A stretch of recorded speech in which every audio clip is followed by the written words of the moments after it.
สบายดีทุกคนเนาะวันนี้บาร่าพาทัวร์บ่ได้ไปแสนะพากินข้าวปุ้นพอดีซื้อข้าวปุ้นมาเนาะอ้าวธรรมดาต้องไข่ตัวนี้ก่อนไข่น้ำก่อนเนาะเอาไปยังใส่น้ำก่อนเนาะข้าวปุ้นน้ำกะทิได้พี่น้องใส่น้ำก่อน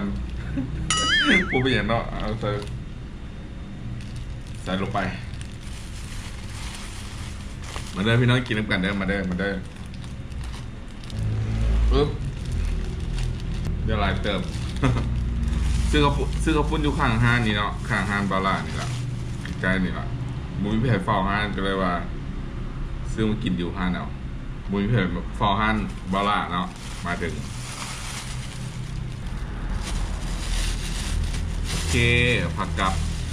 เนี่ยผักกับมีผักบัวละพาหอมลาบบัวลาบก็จะบัวปรุงอย่างไรดอกบัวมักปรุงอย่างไรใส่มะนาวน้อยนึงพอจะนายหนึ่งพอ string มีแหงสดชื่นมากินข้าวกันมาพี่น้อง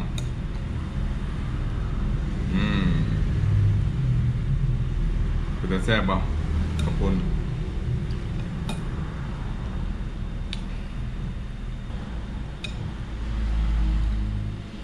นี่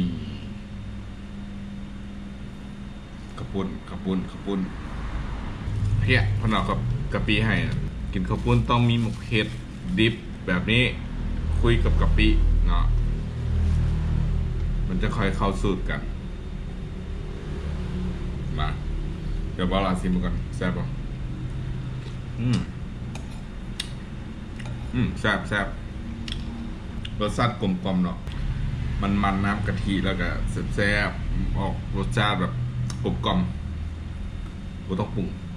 อย่างไรบ่มาปรุงอย่างไร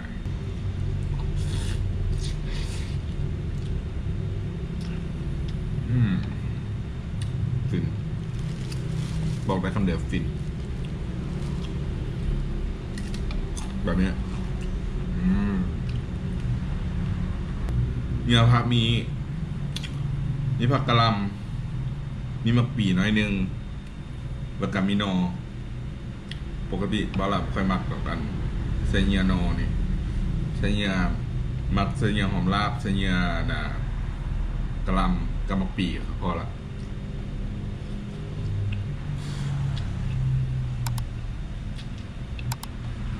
เขาจะ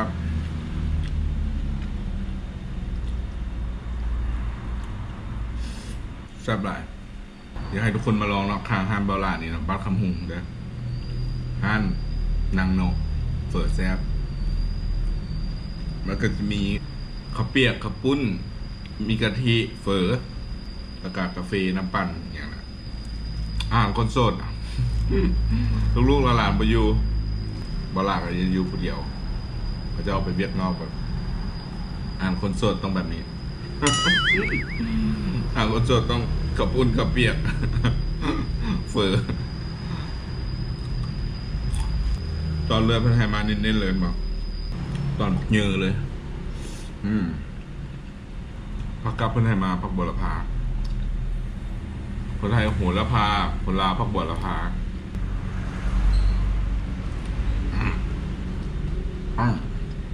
หนักมาก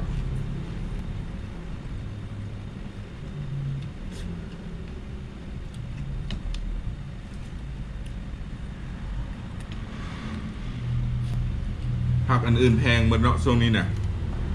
ผักบ้านเฮานี่แพงบ่แพงนี่อันที่ปลูกเองได้นี่อันที่ปลูกแล้วบ่แพงนี่ที่มีผักบัวละพานี่แหละกับหอมลาบนี่แหละสามารถได้ผักกับผักอันอื่นผักสลัดบ่ผักมะขั่วบ่อย่างแพงเพิ่นก็เลยบ่ให้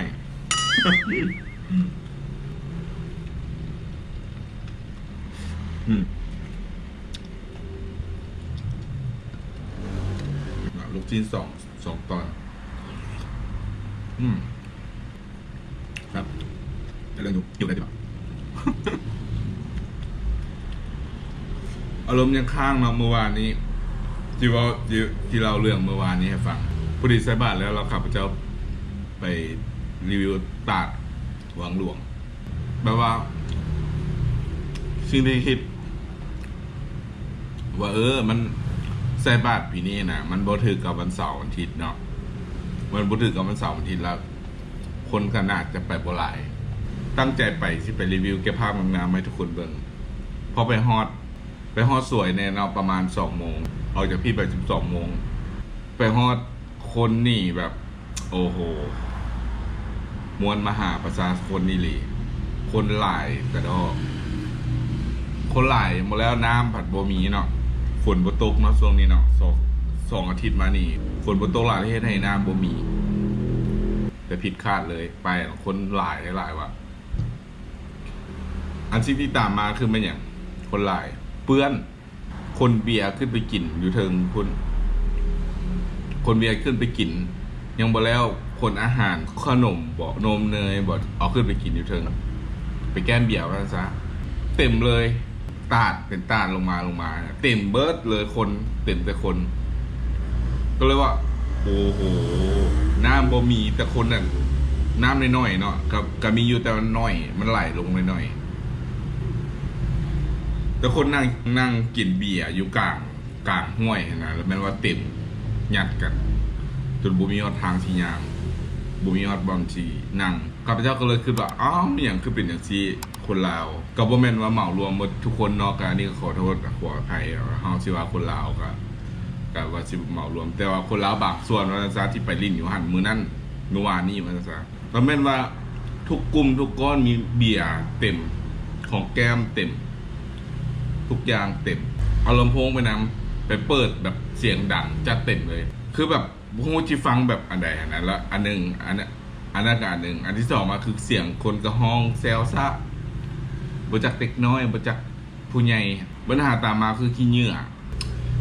หันแบบบ่ไปตาวเลยกินแล้วก็ทิ่มลงไปซ่อนอยู่นำก้อนหินก้อนหยังป่องเบียร์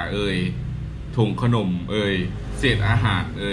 กล่องโฟมแก๊สเบียร์ทุกอย่างที่เป็นเศษอาหารนะลงไปในห้วยหันเบิร์ดมันให้ได้เป็นระดับภาพพจน์ของแหล่งท่องเที่ยวธรรมชาติแบบเละตุ้มเปะเละแท้ๆเละว่าคนลิ้นอยู่เทิงกระเต็มคนลิ้นอยู่ลุมกระเต็มธรรมชาติน่ะยังโอเคอยู่เลยมันยังคงเป็นธรรมชาติอยู่นะตอนนี้เนาะถ้าบ่พากันเปลี่ยนแปลงเชื่อได้ว่าอนาคตเละเลยตาดวังหลวงนี่บ่เป็นตาไปเฮียห้องทุกคนเลยแหละเนาะที่ไปลิ้นไปเที่ยวแบบนั้นนะเข้าใจอยู่ว่าจะมักมวนเนาะกับมักมวนถ้ามันมีแบบขอบเขตจ้าเอาลูกเอาเต้าไปลูกเนาะเล็กเด็กแดกไปลูกพร้อมหูจักความน้อยๆหนึ่งไปแล้วไปกินเบียร์ให้เด็กน้อยเบิ่งนำอีกแล้วเอาจากไหนเราปลูกฝังให้ลูกให้เต้าแบบเป็นขี้เหล้าเมายากันน้อยแบบสิมันสมควรบ่นะสังคมเราควรพิจารณาคืนเนาะมันต้องมีจิตสำนึกกันแหละไปควรมีส่วนห่วงขี้เหงื่อนี่อันตรายที่สุดถ้าคนต่างประเทศไปนะโอ้เป็นตาอายแท้ๆเป็นตาอายแท้ๆแบบไปเห็นแล้วแบบจนบ่อยากกล้ารีวิวน่ะแต่เบิ่งคลิปอะไรไปบ่อยากกล้าที่แบบถ่ายอย่างให้มันเห็นคักๆกันนะมันบ่อยากกล้าถ่ายเพราะว่า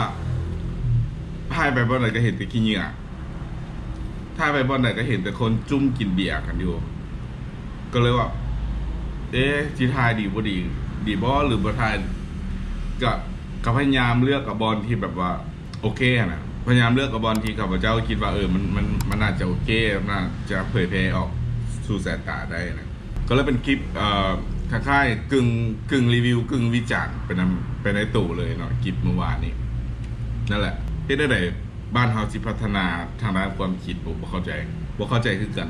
ข้าพเจ้าก็บ่เข้าใจว่าเป็นอย่างต้องส่งเสริมลูกเต้าให้กินเบียร์แต่น้อยเป็นอย่างต้องเฮ็ดพฤติกรรมแบบบ่มีจิตสำนึกรักษาความสะอาดในที่แหล่งท่องเที่ยวธรรมชาติแบบนั้นบ่ล่ะคนนึงเป็นคนที่แบบว่าบ่ได้แท้ๆถ้าขี้เหงื่อขี้หยังนี่ต้องให้เมียนมัดหยังก็บ่แม่นว่าเฮาเว้าเอาดีเขาโตดอกแต่ทุกอย่างเฮาต้องมีจิตสำนึกเฮาสอนให้ลูกให้เต้าสอนให้ลูกให้หลานรู้จักรักษาสถานที่ส่วนรวมอันนั้นน่ะ มันโมเมนต์บ้านอ่ะมันโมเมนต์บ้านเจ้าของเนาะมันเป็นสถานที่ส่วนรวมเพราะฉะนั้นต้องปลูกฝังจิตสำนึกของลูกหลานนะให้รู้จักเมียนให้รู้จักรักษาความสะอาดเนาะอันนี้มันโมเมนต์อย่างดอกอันนี้เนี่ยไปโซกันไปกินโซแข่งกันทิมขี้เหงื่อวันนี้ลูกน้อยบักหลายคนไปอาบน้ำอาบอย่างตายละทั้งทิมขี้เหงื่อทั้งลุมดินน้ำอยู่โอ้ตายจะชีบ่ได้พี่น้องยอมเลยเรื่องท่องเที่ยวก็อยากให้หน่วยงานอย่างท่องเที่ยวแห่งประเทศลาวขนาดควรไปเบิ่งขนาดควรไปเบิ่งควรไปแนวทางให้ผู้ประกอบกิจการนะเมื่อวานนี้ก็เห็นอยู่เนาะกระตาขี้เหงื่อแต่มันก็บ่ได้ทิ่มจากกระตาขี้เหงื่อติละคนเป็นพันแล้วกระตาขี้เหงื่อนะ5 เมตรจุดหนึ่งบ่เหลือ10 เมตรจุดหนึ่งแล้วก็ไปกระตาขี้เหงื่อน้อยๆบ่ละครับบ่ได้อย่างแฮงเลยฮิปรีวิวฮิปออกมามันเป็นภาพบรรยากาศที่เห็นแล้วหดหูอะไรบ่ว่าแล้วเนาะ